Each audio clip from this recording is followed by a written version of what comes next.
नमस्कार, आप देख रहे हैं नेक्स्ट 9 न्यूज और मैं हूं आपके साथ नेहा। उद्धव ने शिवसेना के संविधान संस्थापक बाल ठाकरे और मौजूदा अध्यक्ष के प्रति वफादारी की शपथ के लिए 50 लाख सदस्यों से हलफनामा लाने के लिए जिला प्रमुखों को निर्देश दिए हैं। वहीं पार्टी पदाधिकारियों से कुछ दिनों में वफादारी की शपथ पत्र जमा करने के लिए कहा गया है।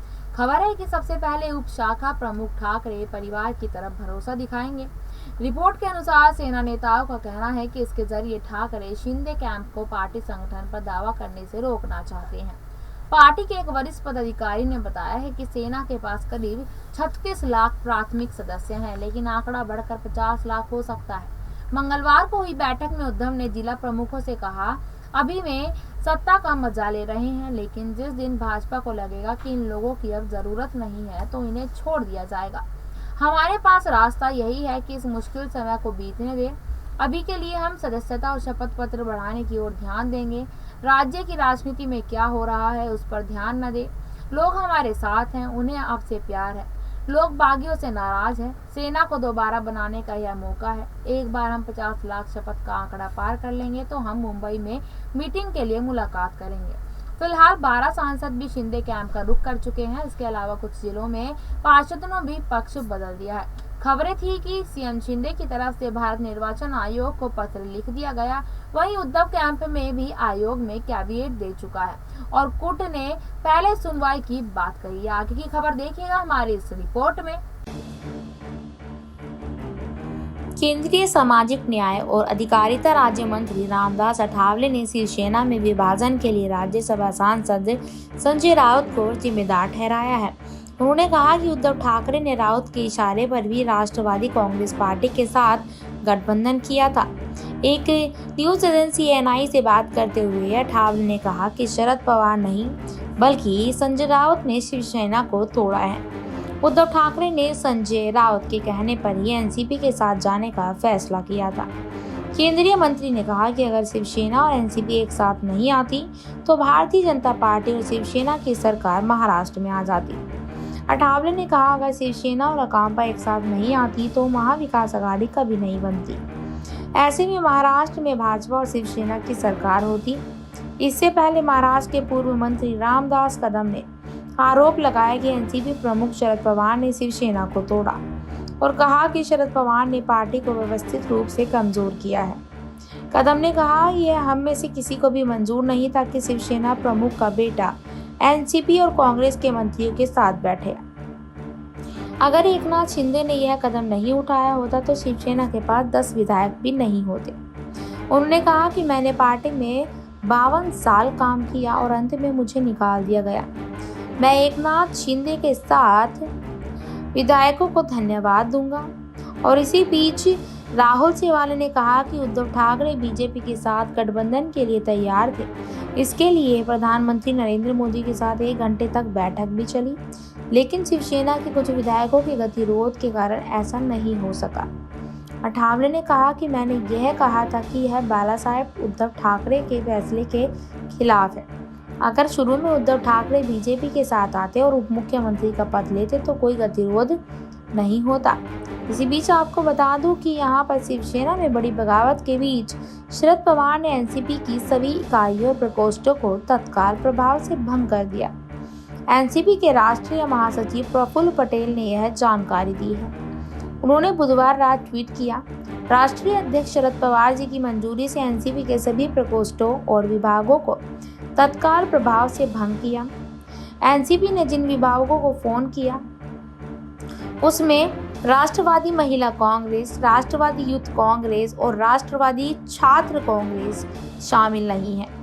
एनसीपी की ओर से प्रकोष्ठों और विभागों को भंग करने के बारे में यह जानकारी नहीं दी गई है।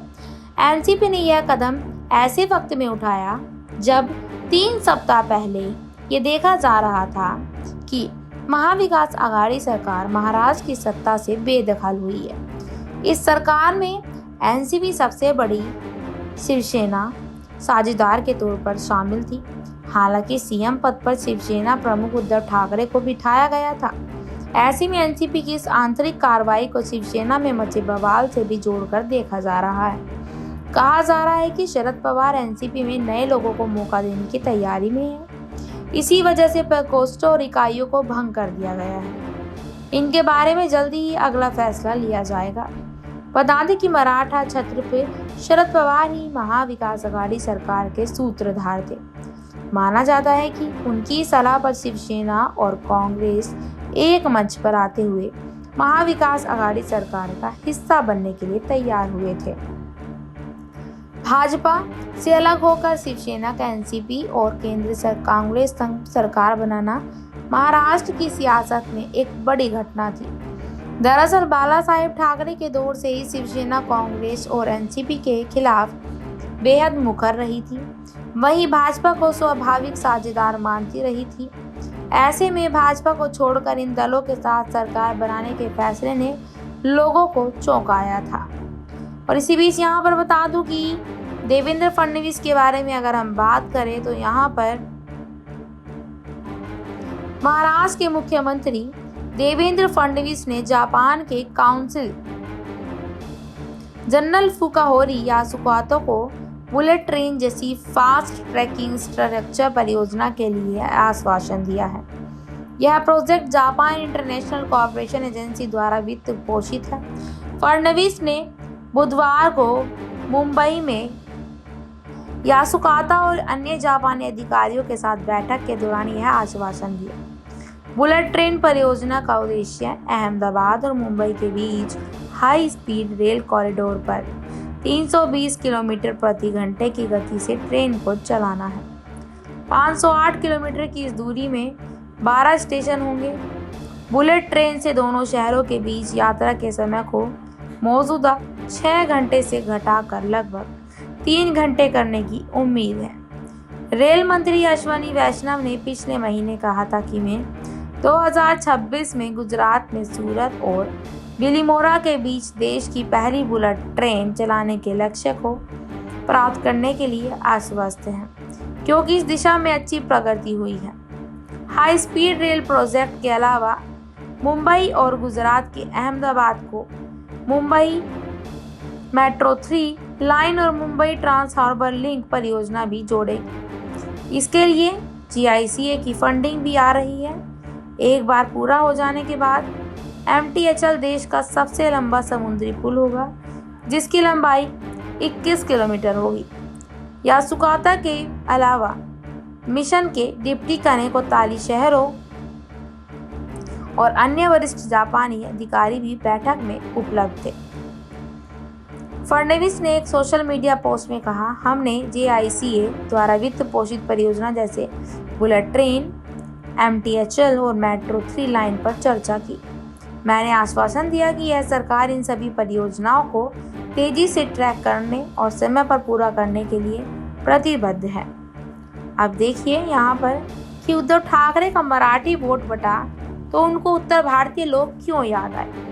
बता दें आपको कि सांसदों और विधायकों की बड़ी संख्या में मुंह फेरने से परेशान उद्धव ठाकरे समर्थन जुटाने के लिए रास्ते तलाश रहे हैं। खबर है कि मराठी मतदाताओं को बांटने के बाद उन्होंने उत्तर भारतीयों का रुख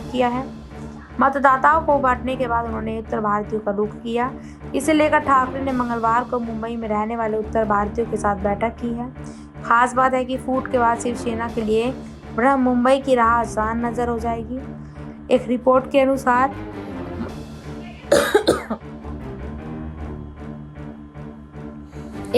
के अनुसार मातोश्री में एक अधिकारी जब विधानसभा और संसद में हमारे चुने हुए सदस्यों ने भले ही ठाकरे को छोड़ दिया हो, अब हम संगठन को दोबारा बनाने के लिए जनता के समर्थन पर निर्भर है।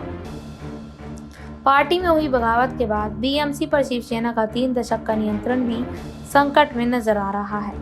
पार्टी सूत्रों के अनुसार इसी के चलते पार्टी ने अपने मुख्य जनाधार से आगे निकल उत्तर भारतीयों का रुख किया है, जिन्होंने शिवसेना के अप्रवासी विरोधी बयानों के चलते पहले कांग्रेस या भाजपा का समर्थन किया है। BMC चुनाव में मतदाताओं में उत्तर भारतीयों की 18 से 20% की हिस्सेदारी है। इनमें से अधिकांश उत्तर प्रदेश और बिहार से आते हैं। निकाय के 227 में से 50 वार्डों में उत्तर भारतीय बहुसंख्यक हैं और करीब 40 से 45 वार्डों में इनकी खास पहुंच है। कांग्रेस के गिरते सियासी ग्राफ के बाद उत्तर भारतीयों ने भाजपा का रुख किया था। साल 2017 में हुए BMC चुनाव में पार्टी दूसरे नंबर पर थी। आपको हमारी खबर कैसी लगी हमें जरूर बताइएगा और ऐसी तमाम खबरों के लिए जुड़े रहिएगा नेक्स्ट 9 न्यूज के साथ। धन्यवाद।